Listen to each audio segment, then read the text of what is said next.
Un sensor con un tubo aquí que se me pegaba aquí a la frente. Y supongo que debe ser para detectar las emociones que tiene uno. He tenido que coger un tubito que no sepa qué era con la mano. Supongo que será para sentir, para si te mueves, de que te impacte. Y luego hay como una camarica que me enfocaba.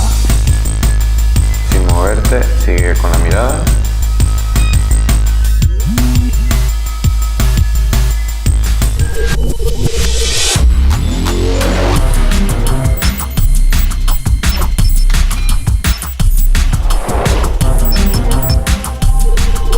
¿Capta emociones? ¿En serio? ¿Las emociones las capta el aparato? ¿Deseo? No. Curiosidad.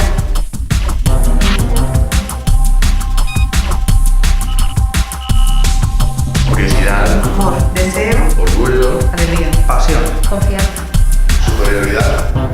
Los resultados del experimento nos han mostrado que Volkswagen Golf GTI mueve emociones.